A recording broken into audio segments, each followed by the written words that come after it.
Guardians of the Galaxy Volume 3 akhirnya menjadi persembahan terakhir dari James Gunn yang menutup saga cerita dari trilogi Guardians of the Galaxy dengan perasaan roller coaster dan bikin kita makin excited dengan masa depan dari para Guardians di MCU ke depannya.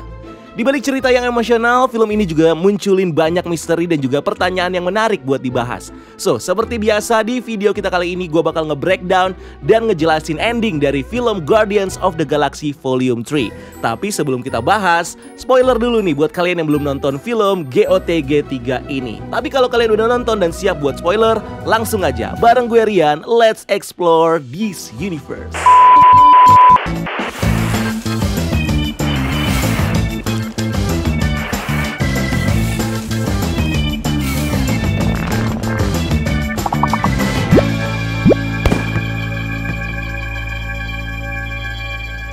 Guardians of the Galaxy Volume 3 berfokus pada origin story dari karakter Rocket Raccoon yang di-reveal sebagai objek eksperimen dari The High Evolutionary, seorang ilmuwan genetika yang jenius di galaksi yang punya tujuan buat menciptakan spesies dan dunia yang sempurna. Rocket sendiri awalnya dikenal dengan codename 89P13. Penamaan kode oleh High Evolutionary ini adalah untuk membedakan batch atau angkatan eksperimen yang dia lakukan. 89 adalah kode batch-nya dan P13 adalah kode dari si objek eksperimennya. Batch ini adalah batch di mana High Evolutionary melakukan eksperimen yang berfokus untuk menciptakan hewan dengan kecerdasan tinggi lewat teknologi cybernetic. Batch 89 ini seperti yang kita tahu, ini terdiri dari si Layla the Otter, Tiff si Walrus, dan juga si Floor si kelinci. Sayangnya di antara mereka cuma Rocket yang memiliki otak jenius dan memiliki kemampuan sebagai penemu yang bahkan bisa menyelesaikan masalah yang gak bisa diselesaikan sama High Evolutionary. Tepatnya ketika dia berencana untuk menciptakan manusia setengah hewan yang merupakan bagian dari Batch 90 bernama Animan yang bakal menempati planet buatannya yaitu Counter Earth. Terkesan dengan kecerdasannya, The High Evolutionary lalu berencana untuk mengambil otak si Rocket dan menggunakannya untuk eksperimen di batch selanjutnya. Tapi sebelum itu terjadi, si Rocket udah punya rencana buat kabur sama temen-temennya. Sialnya, rencana ini gagal karena High Evolutionary yang ngebunuh Layla, Tiff, dan juga Floor. In the end, ini ngebuat Rocket akhirnya menyerang High Evolutionary dan kabur dari markasnya. Sejak itulah, The High Evolutionary punya obsesi untuk mengincar Rocket yang dia percaya sebagai kunci evolusi untuk makhluk ciptaannya. Di masa sekarang, Rocket akhirnya menetap bersama para Guardians di Nowhere. Dimana di film Guardians of the Galaxy Holiday Special ini dikonfirmasi kalau para Guardians sudah membeli planet Nowhere dari The Collector dan menjadikan planet ini sebagai markas mereka. Nowhere sekarang ditinggali oleh banyak alien dari berbagai spesies. Salah satunya ada Broker. Ini adalah karakter pedagang di Sender yang bertransaksi sama Peter Quill di film Guardians of the Galaxy Volume 1. Nah, ini menunjukkan kalau Nowhere sepertinya nggak hanya digunakan sebagai basis operasi dari Guardians of the Galaxy, tapi juga digunakan sebagai tempat penampungan buat para refugee yang kehilangan rumahnya karena invasi Thanos. Seperti Sender misalnya, yang kita tahu udah hancur saat Thanos mengambil Power Stone yang dijaga sama Nova Corp di sana. Bahkan bisa jadi Nowhere juga jadi tempat untuk penampungan buat para refugee yang kehilangan planet mereka yang dewa penjaganya dibunuh sama Gore the God Butcher di film Thor Love and Thunder. Dimana di film itu sempat ditis bagaimana Guardians banyak menerima panggilan untuk membantu planet-planet yang dewanya mati dibunuh. Nah, kemungkinan juga tim Guardians of the Galaxy ini sekarang menggantikan perannya Nova Corp sebagai polisi intergalaktik yang menjaga kestabilan di galaksi. Terutama setelah Nova Corp dihancurkan bersama setengah populasi Sender oleh Thanos dan pasukannya yang mengincar Power Stone. Makanya nggak heran kalau para Guardians of the Galaxy ini banyak menerima misi untuk melindungi berbagai planet dan menampung banyak refugee yang jadi korban karena planetnya diserang sama alien jahat. Konflik pun dimulai ketika The High Evolutionary mengirim Adam Warlock ke Nowhere untuk mengambil kembali Rocket. Nah, Adam Warlock ini adalah makhluk buatannya Ayesha, leader dari bangsa Sovereign yang awalnya diciptakan sebagai ultimate weapon untuk membunuh Guardians of the Galaxy yang berkonflik dengan bangsa Sovereign di film volume 2. Bahkan Sovereign sendiri di film ini ternyata adalah ras galaktik dengan kecerdasan tinggi yang diciptakan sama The High Evolutionary. Kaum ini adalah bagian dari usaha High Evolutionary untuk menciptakan makhluk sempurna yang bakal menghuni utopianya. Selain itu, The High Evolutionary juga ternyata adalah pencipta dari bangsa Ceronian. Ini adalah ras alien yang punya kulit pucat seperti susu dan punya semacam plat di bagian mulut mereka. Ras ini sempat terlihat di planet Sender dan Museum The Collector. Nah, Adam Warlock ini ternyata dibangunkan sama The High Evolutionary sebelum waktunya yang seharusnya. Tumbuh kembangnya malah jadi terlambat di mana Adam jadi terlahir dengan otak dan perasaan seperti bayi yang butuh banyak belajar. Meskipun secara fisik dia terlihat dewasa dan punya kekuatan kosmik yang cukup besar. Nah, seperti di komiknya, si Adam Warlock di sini juga punya semacam batu di jidatnya, yang kalau di komik batunya ini adalah Soul Gem ya. Nah, Soul Gem ini diberikan sama The High Evolutionary untuk menambahkan powernya Adam Warlock yang saat itu menjadi bawahannya. Di film ini, batu ini tentunya bukan Soul Gem karena Soul Stone ya, ini di universe ini sudah dihancurkan sama Thanos menjadi butiran-butiran debu setelah dia berhasil melakukan snap. Nah, kemungkinan gem ini bisa jadi adalah Enulux Battery yang sepertinya menjadi power source dari kekuatan Adam Warlock. Battery ini adalah sebuah power source buat planet Sovereign dan bangsa Sovereign yang tinggal di planet itu. Nah, penyerangan Adam di Nowhere membuatnya harus berhadapan dengan para Guardians, terutama Nebula. Nebula di sini terlihat memakai sebuah jetpack dan tangan cybernetic baru. Dikonfirmasi sama James Gunn nih, kalau ini adalah hadiah yang langsung dibuatkan sama Rocket sebagai bentuk terima kasihnya ke Nebula karena di hari Natal Nebula udah ngasih dia tangan vibraniumnya Bucky. Nah, di sini kita bisa ngelihat bagaimana Nebula bisa mengubah tangan barunya ini menjadi senjata seperti pedang dan juga meriam cannon. Yang kalau kita lihat-lihat nih dari proses transformasinya, ini punya tampilan dan suara yang mirip seperti nanotechnya yang dipakai sama si Tony Stark. Tepatnya ini dipakai sama Tony Stark di Iron Man Armor Mark L. Nah, kemungkinan tangan cybernetic Nebula ini dibuat sama Rocket karena terinspirasi sama teknologi Stark saat dia menghabiskan waktu di bumi. In the end, Nebula akhirnya bisa mengalahkan Adam dan mengusirnya dari planet Nowhere. Tapi sayangnya, Rocket malah terluka parah setelah diserang sama Adam Warlock dan gak bisa disembuhkan secara normal dengan Medpack.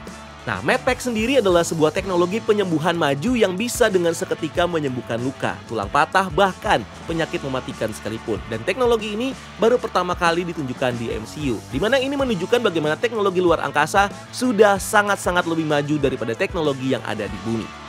Nah, Rocket tidak bisa disembuhkan dengan alat ini karena ternyata The High Evolutionary menanamkan teknologi kill switch di tubuhnya Rocket. Nah, kill switch ini adalah mode yang sengaja ditanamkan oleh High Evolutionary kepada makhluk-makhluk ciptaannya dengan tujuan untuk melindungi hasil ciptaannya itu dari orang-orang yang pengen mencuri atau mengubah bagian-bagian organ yang ada di dalam tubuh objek eksperimennya ini. Nah, kill switch ini jadi aktif jika ada orang yang mengotak-atik atau berusaha melakukan perubahan di dalam tubuhnya Rocket nih khususnya. Makanya satu-satunya cara untuk menyembuhkan Rocket adalah dengan mencari kode untuk mematikan sistem kill switch ini di dalam tubuhnya Rocket. Itulah kenapa para Guardians pergi ke Orgosphere, markas utama dari Orgocorp yang terbuat dari materi hidup.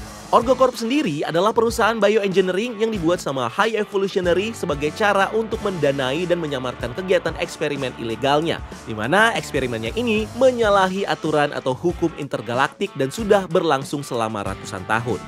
Dalam misi ini, Nebula ternyata diam-diam menghubungi Gamora dan para Ravengers untuk membantu misi mereka di Orgosphere. Kelompok ini dipimpin sama Stakar Ogor, yang kalau di komiknya dikenal sebagai superhero kosmik bernama Starhawk. Stakar didampingi sama wakilnya bernama Martinex, alien Pluvian dari planet Pluto yang seluruh tubuhnya terbuat dari kristal. Nah, di sini juga ada Mainframe, karakter AI yang jadi salah satu leader dari klan Ravengers, yang merupakan adaptasi dari karakter Vision di Earth 691 yang diceritakan menjadi superkomputer dan companion dari tim Guardians of the Galaxy. Di volume 2, karakter ini sendiri disuarakan sama Miley Cyrus, tapi di volume 3 ini pengisi suaranya diganti sama Tara Strong, pengisi suara dari Miss Minute di series Loki. Ada juga makhluk yang bisa bikin portal magis kayak Doctor Strange. Karakter ini adalah Kruger, salah satu leader di klan Ravengers. Kruger sendiri berasal dari ras Lem. Ini adalah ras alien cacing humanoid berwarna merah yang bisa hidup lama. Nah, cerita Kruger ini cukup menarik. Di suatu hari, Kruger didatangi sama Doctor Strange di planet Lem dan diajak untuk menjadi muridnya supaya bisa belajar sihir. Kruger pun mau dan bisa menguasai kekuatan sihir dari Doctor Strange. Bahkan Kruger menjadi Sorcerer Supreme menggantikan Doctor Strange setelah Doctor Strange dibunuh sama Dormammu. Nah, di film ini sepertinya karakter Kruger ini punya latar belakang yang kurang lebih sama lah, tapi mungkin tidak berhubungan langsung dengan Doctor Strange, tapi mungkin dengan Sorcerer Supreme sebelumnya. Nah, selain itu Gamora dari timeline alternatif Thanos di tahun 2014 juga ternyata bergabung bersama tim Ravengers. Ini tiba-tiba aja nih dia gabung sama Ravengers gini ya. Nah, sebelumnya di deleted scene film Endgame terakhir kita bisa ngeliat Gamora ini dia bisa survive dan akhirnya pergi setelah kematian dari Tony Stark. Tapi yang masih jadi pertanyaan banyak orang adalah bagaimana bisa si Gamora ini bisa selamat dan gak jadi debu bersama Thanos dan pasukannya. Padahal dia juga sama-sama datang dari universe lain. Nah, alasan Gamora bisa survive dan gak jadi debu seperti Thanos dan pasukannya tentunya ada hubungannya dengan Snap yang dilakukan sama Tony Stark di pertempuran di Avengers Endgame. Nah, Snap dengan Infinity Stones ini sendiri basically dilakukan untuk mengabulkan permintaan. Ketika Thanos melakukan Snap, permintaan dia adalah untuk melenyapkan setengah dari populasi alam semesta. Dan kita tahu ini nggak disebutin waktu dia saat lagi nge-snap kan, tapi ini ada di dalam pikirannya dia. Nah, ketika Hulk melakukan Snap, permintaan dia adalah untuk mengembalikan setengah populasi yang hilang karena Snap pertama Thanos. Bahkan ketika Hulk nge-snap, dia mengatakan, "Everybody comes home," yang artinya semua yang menjadi debu kembali lagi pulang. Nah, ketika Tony Stark melakukan Snap, dia memang gak nyebutin permintaannya. Dia hanya bilang, "I am Iron Man," dan tiba-tiba Thanos dan pasukannya jadi debu. Nah, kita mungkin menganggap permintaan Tony Stark adalah untuk melenyapkan Thanos dan pasukannya yang datang dari timeline 2014. Tapi kalau ternyata permintaannya itu, Gamora harusnya ikut menjadi debu karena dia adalah bagian dari pasukannya Thanos yang datang dari 2014.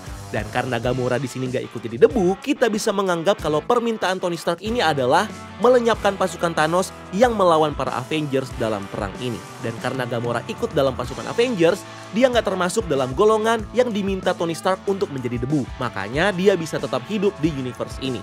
Tapi kalau Gamora dari timeline alternatif pindah ke universe utama MCU, pertanyaannya sekarang, kenapa TVA ini nggak menangkap dia? Padahal kehadirannya dia ini bisa aja mengganggu timeline utama MCU dan menciptakan Nexus Event. Sepertinya eksistensi Gamora di timeline ini memang sudah seharusnya terjadi dan memiliki peran penting. Seperti kayak time heist yang dilakukan sama Avengers di berbagai timeline di film Avengers Endgame. Yang sebenarnya ini kan melanggar aturan sekali ya. Tapi ini mesti dilakukan supaya Avengers bisa mengembalikan seluruh populasi di galaksi. Nah, untuk Gamora, mungkin kehadirannya Gamora ini secara nggak langsung mengarahkan para Avengers untuk bisa menang melawan Thanos dengan ikut dalam pertempuran. Makanya perannya cukup penting dan dianggap wajar-wajar aja kalau memang dia pindah di sini dan tetap hidup. Selain itu kalau kita ngelihat case dari episode 9 series What If misalnya, dimana di ending The Watcher ini membantu Natasha Romanoff dari Universe Ultron yang udah hancur universe-nya untuk pindah ke universe tanpa Avengers dan menggantikan peran Natasha di sana. Nah, hal yang sama di sini mungkin terjadi juga untuk case-nya Gamora, di mana kemunculan Gamora di timeline ini adalah sebuah substitusi untuk menggantikan peran Gamora di timeline utama yang udah meninggal. Dan ini diwajarkan sama The Watcher mungkin. Dan karena The Watcher aja wajar, TVA mungkin juga menganggap ini sebagai hal yang sangat-sangat wajar, bahkan harus terjadi. So, bisa dibilang nanti mungkin Gamora bakal punya peran yang lebih besar lagi di MCU, walaupun ya kayaknya nggak gitu juga sih. Nah, karena ini adalah Gamora yang baru, tentunya dia tidak memiliki takdir yang sama dengan Gamora di timeline ini.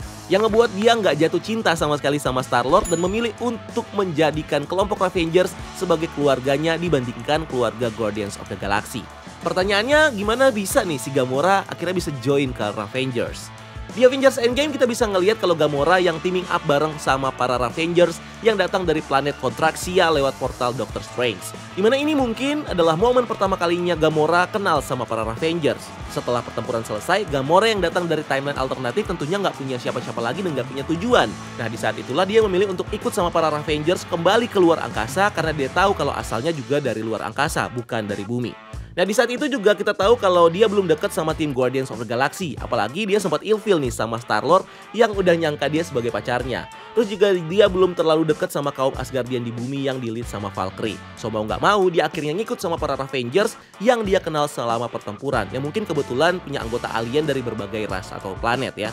Nah, Gamora juga mungkin pernah berurusan sama Avengers sebelumnya. Secara Gamora ini adalah anak Thanos yang sering dikasih misi ya sama Thanos. Dan para Avengers ini juga bisa dibilang adalah kelompok yang gak selalu melakukan misi baik.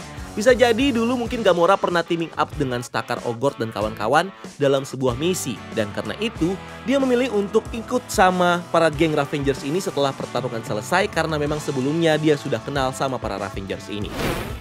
Nah, dengan bantuan Gamora, para Guardians akhirnya bisa menyusup ke Orgosphere dan mendapatkan file eksperimennya Rocket. Tapi misi mereka malah sia-sia karena kode skill switch-nya ini ternyata udah dihapus sama High Evolutionary dari file itu. So ini membuat para Guardians akhirnya melanjutkan misi mereka ke Counter Earth untuk mendapatkan kode itu dari Teal, salah satu ahli atau salah satu penasehatnya High Evolutionary. Nah, singkat cerita mereka akhirnya bisa mendapatkan kode itu dan menghidupkan kembali Rocket. Tapi sebelum Rocket hidup, dia sendiri sebenarnya sempat koma dan pergi ke Realm Afterlife, di mana di sana dia ketemu sama teman-teman masa kecilnya, Layla, Tiff, dan juga Floor. Nah, Rocket sebenarnya pengen banget untuk pergi bareng mereka, atau dalam arti lain dia pengen mati. Tapi Layla ngelarang dan bilang kalau ini belum saatnya karena Rocket masih punya urusan di dunia. Nah, setelah High Evolutionary menghancurkan Counter Earth, tim Guardians akhirnya bertempur langsung dengan High Evolutionary dan mengarahkan semua monster ciptaannya, yaitu Hellspawn, di mana dalam prosesnya kita bisa ngelihat Kraglin yang akhirnya bisa mengendalikan Yaka Arrow peninggalannya Yondu. Di mana setelah Kraglin dapat vision dari Yondu yang ngasih guide ke Kraglin buat mengendalikan panah pakai perasaan dan hati, bukan pakai siulan seperti yang dia lakukan selama ini. Di mana ini juga pernah ditis sama Yondu saat dia terjebak sama Peter di planet Ego. Pertempuran selesai ketika tim Guardians berhasil ngeroyok si High Evolutionary. Dan walaupun Rocket punya kesempatan buat balas dendam dengan ngebunuh dia, tapi Rocket membiarkan dia tetap hidup dan lebih memilih buat menyelamatkan semua subjek eksperimen High Evolutionary bersama para Guardians. The High Evolutionary akhirnya terlihat sekarat dengan wajahnya yang terbuka, dan gak lama setelah itu kapalnya pun meledak di angkasa. So, pertanyaan berikutnya, apakah artinya High Evolutionary ini mati? Tidak semudah itu, Verguso. Karena kita belum melihat mayat dari High Evolutionary di filmnya. Kan kita tahu nih ada aturan di MCU kalau kita belum melihat mayat berarti belum benar-benar mati. Bahkan yang udah ada mayatnya aja kayak Loki ini bisa hidup lagi gitu kan. So, ada kemungkinan kalau High Evolutionary bisa survive dan ceritanya mungkin bakal berlanjut di cerita-cerita MCU selanjutnya. Dimana mungkin dengan kekuatan terakhirnya si High Evolutionary ini bisa menciptakan sebuah medan energi untuk melindungi dirinya sebelum akhirnya dia pergi ke salah satu koloninya di galaksi dan memulai proses healingnya di sana. Nah, koloni ini sebelumnya sempat dimention beberapa kali sama High Evolutionary sebagai tempat baru untuk makhluk ciptaannya selain Counter Earth. Nah, mati enggaknya High Evolutionary ini sebenarnya adalah lubang yang sengaja ditinggalkan untuk nantinya bakal dilanjutkan sama writer selanjutnya kalau Marvel berniat untuk melanjutkan cerita dari High Evolutionary. Nah, sebelum High Evolutionary jadi villain di film ini, James Gunn sebenarnya sempat mempertimbangkan karakter lain sebagai villain sekaligus creator dari Rocket Raccoon, yaitu Annihilus. Kalau di komik, Annihilus ini adalah ras alien serangga dari realm antimateri bernama Negative Zone yang punya tujuan untuk mengakhiri semua kehidupan yang ada di universe utama Marvel dengan menggunakan Galactus dan armada pasukan serangganya yang dikenal sebagai Annihilation Wave. So, seperti case-nya MODOK di MCU yang awalnya bermula dari karakter Yellow Jacket yang dikalahkan Ant-Man, High Evolutionary mungkin bakal mengalami hal yang sama, dimana setelah kekalahannya sama Guardians of the Galaxy, dia mungkin bakal merubah tubuhnya dan akhirnya bertransformasi menjadi sosok villain baru yang bisa saja akan mengadaptasi karakter Annihilus di MCU. Dan sama seperti Annihilus, High Evolutionary juga bakal datang dalam pasukan jumlah besar untuk mengalahkan tim Guardians selanjutnya.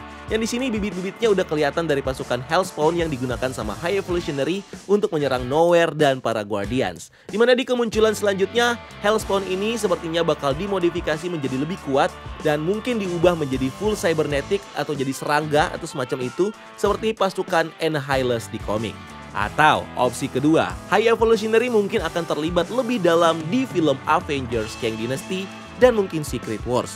Dimana seperti kasusnya MODOK, High Evolutionary ini mungkin diselamatkan sama Kang Council dan akhirnya dipekerjakan karena mereka melihat bakatnya si High Evolutionary ini dalam menciptakan makhluk buatan. So bisa aja nantinya High Evolutionary bakal diajak bekerja sama untuk menciptakan pasukan baru buat Kang, seperti Kang mempekerjakan si MODOK. Nah, cerita nggak berakhir setelah High Evolutionary ini kalah, karena selama pelarian dari kapal High Evolutionary ini, si Star-Lord sempat menjatuhkan device zoom-nya dan berusaha buat mengambil kembali si device-nya ini. Hasilnya, ini membuat Star-Lord menjadi terlambat untuk lompat ke Nowhere dan malah stuck di luar angkasa yang hampir membuat dia mati. Tapi beruntungnya dia diselamatkan sama Adam Warlock yang berutang budi sama Groot yang sebelumnya udah menyelamatkan dia. Dimana ini akhirnya menjadi titik balik buat Adam Warlock untuk menjadi sekutu buat para Guardians di MCU. So pertanyaannya, kenapa Star-Lord nggak pakai helm dan sepatu roketnya lagi ya di film ini? Padahal kalau dia punya dua item ini sebenarnya dia bisa banget loh buat selamat tanpa ditolong sama si Adam di akhir film ini. Nah, menurut penjelasannya James Gunn, helm ini sendiri sebenarnya disimpan sama Star-Lord di laci meja kamarnya dan gak sempat kebawa karena dia buru-buru buat pergi menyelamatkan Rocket Raccoon.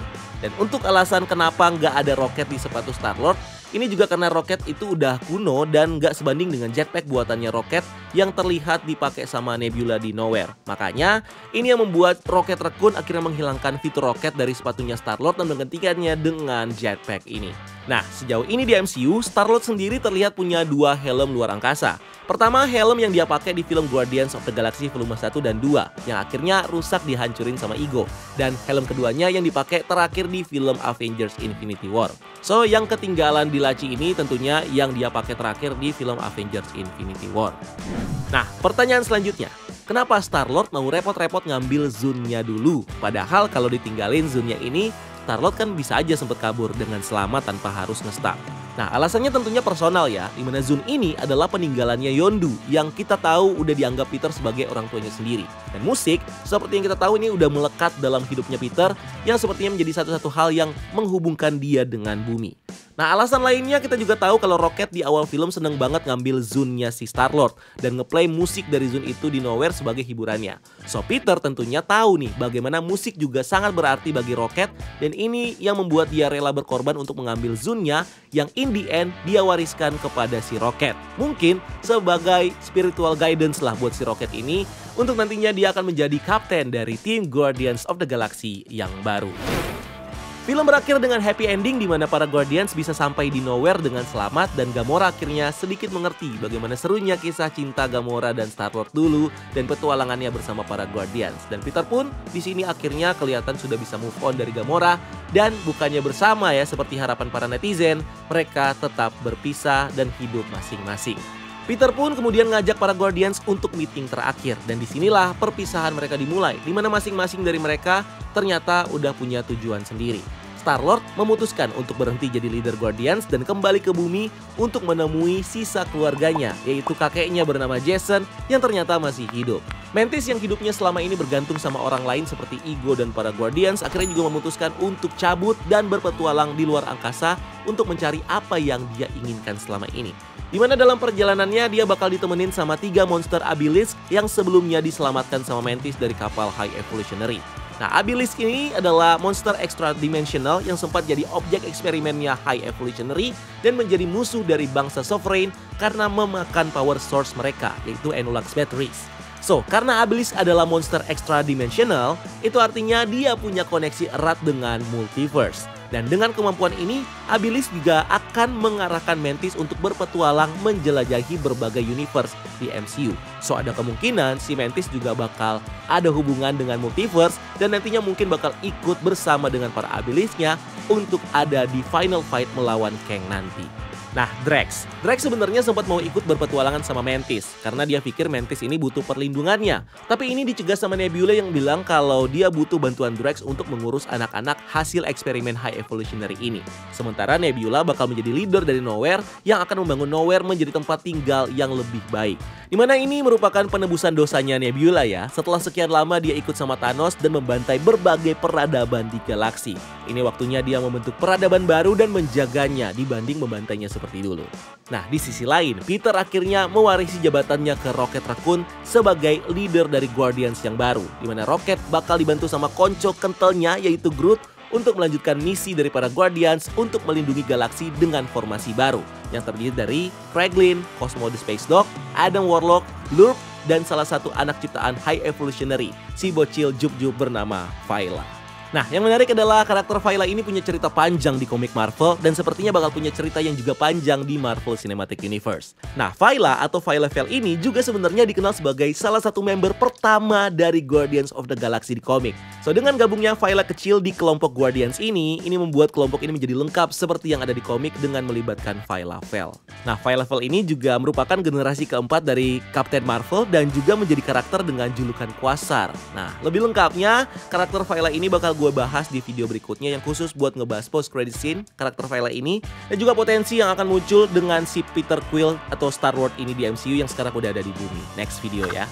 Nah, ending dari film ini memperlihatkan kita perpisahan di antara para Guardians yang ditandai dengan salam Avengers dan Groot yang akhirnya ngomong I love you guys. Padahal biasanya Groot cuma ngomong I am Groot aja. Kalau nggak we are Groot ya. So sebenarnya Groot ini bisa ngomong bahasa lain dong ya. Well, alasan kenapa kata-kata I love you guys ini bisa terdengar, ini sebenarnya adalah kata-kata yang selama ini dimengerti dan didengar sama para Guardians. Dimana mungkin kita cuma bisa dengar I am Groot ya, tapi tim Guardians kan bisa mendengar dan mudah mengerti apa yang dibilang sama Groot. So, dengan kita bisa dengar I love you guys ini, itu artinya kita sebagai penonton sekarang sudah mengerti apa yang dikatakan sama Groot dan mungkin bahkan menjadi bagian dari Guardians dengan kita mengerti apa yang Groot katakan. Nah, bahasa Groot ini kalau menurut Thor ini bisa dipelajari ya, bahkan ada kelasnya sendiri di Asgard. Tapi ternyata nggak harus belajar bahasa Groot untuk mengerti apa yang Groot bilang. Karena di film ini Gamora secara tiba-tiba bisa ngerti apa yang dibilang sama Groot. Padahal sebelumnya Gamora komplain mulu nih, si Groot ini ngomong apa sih, I am Groot mulu gitu kan. Nah, itu artinya Groot ini bisa memilih siapa yang bisa mengerti apa yang dia katakan. Makanya Gamora bisa mengerti apa yang Groot bilang, dan begitupun kita sebagai penonton. Ibarat kata kita ini udah dipilih sama Groot untuk mengerti apa yang dia katakan di akhir film. So, coba pastiin deh di akhir film si Groot ini ngomong apa sih? Kalau kalian masih dengar kata I am Groot, berarti kalian gak dianggap keluarga sama Groot. Tapi kalau kalian dengar I love you guys, berarti kalian udah dianggap keluarganya Groot. So, dengan film Guardians of the Galaxy yang mungkin sudah selesai, karakternya tetap eksis di MCU. Jadi sama seperti Iron Man dan Captain America yang triloginya sudah selesai dan karakternya tetap muncul sampai akhir saga, begitupun dengan para Guardians ini dengan member baru seperti Adam Warlock tentunya. Yang tentunya ini punya cerita yang juga panjang di komik. Artinya karakter-karakter dari Guardians of the Galaxy baru ini juga bakal panjang nantinya di MCU. So, di mana aja mereka bakal muncul? Masih belum tahu sih, tapi yang pasti mereka bakal terlibat dalam perang besar melawan Kang. Baik itu mungkin di film Kang Dynasty atau di Secret Wars, atau mungkin mereka bakal jadi salah satu korbannya Kang nanti di film-film berikutnya.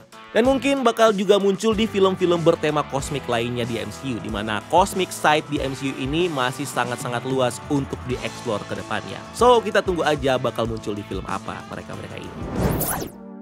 So, itu dia semua hal yang bisa kita jelasin dari plot dan juga ending dari film ini. Dan tenang aja, masih ada post credit scene yang bakal gue bahas lebih lengkap, terutama karakter Viola dan juga karakter Adam Warlock. Tapi biar nggak kepanjangan ya, ini gue bakal bikin di video berikutnya yang khusus untuk membahas post credit scene dari film Guardians of the Galaxy volume 3 ini.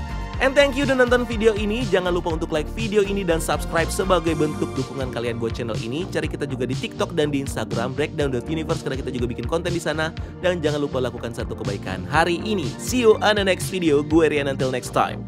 Keep exploring the multiverse.